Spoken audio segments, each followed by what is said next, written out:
Assalamualaikum warahmatullahi wabarakatuh. Saya Risma Nuridayanti, NIM T20191163. Prodi Pendidikan Agama Islam, kelas A4, angkatan 2019, Institut Agama Islam Negeri Jember. Untuk memenuhi tugas ujian akhir semester mata kuliah Teori Belajar dan Pembelajaran yang diampu oleh Ibu dosen Mudrikah MPD. Di sini saya akan membahas mengenai problematika belajar. Sebelumnya, saya akan menjelaskan terlebih dahulu apa itu pengertian belajar dan pembelajaran.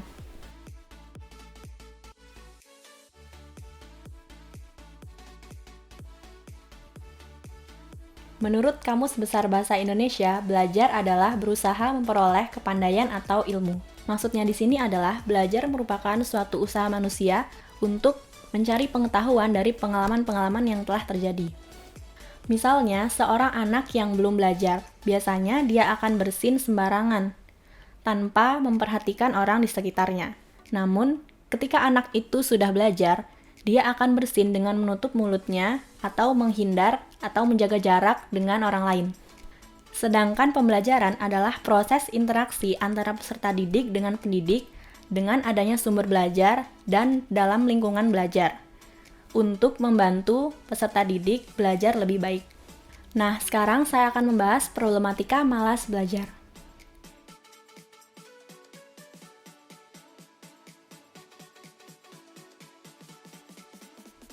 Dari pengalaman saya sendiri dan dari beberapa hasil wawancara yang saya lakukan dengan teman-teman saya, malas belajar kebanyakan disebabkan karena terlalu banyaknya tugas yang dibebankan kepada siswa. Jadi mereka lebih fokus untuk mengerjakan tugas-tugas dibandingkan belajar dan memahami materi.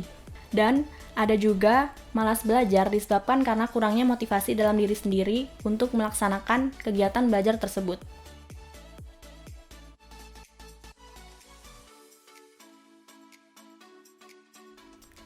Nah, solusi yang dapat saya berikan di sini, yang pertama, kita sebagai siswa harus menjaga komunikasi dengan guru kita. Misalnya mengenai masalah banyaknya tugas yang diberikan, kita bisa bernegosiasi masalah deadline-nya. Dan yang kedua, cobalah membentuk kelompok belajar. Karena dari kelompok belajar, kita bisa saling sharing dengan teman kita, misalnya ada materi yang belum kita pahami. Dan yang terakhir, kita harus bisa memotivasi diri sendiri. Dari solusi yang saya paparkan tadi, saya menghubungkannya dengan teori belajar humanistik. Mengapa? Karena teori belajar humanistik merupakan teori belajar yang memanusiakan manusia. Tujuan teori belajar humanistik yaitu untuk memberi kesempatan pada peserta didik agar dapat menentukan cara belajar mereka sendiri dengan bimbingan guru seminimal mungkin. Baik, itu saja penjelasan dari saya. Semoga bisa bermanfaat bagi teman-teman yang menonton ini. Mungkin teman-teman ada saran, tambahan, atau kritik bisa ditulis di kolom komentar. Terima kasih sudah menonton. Wassalamualaikum warahmatullahi wabarakatuh.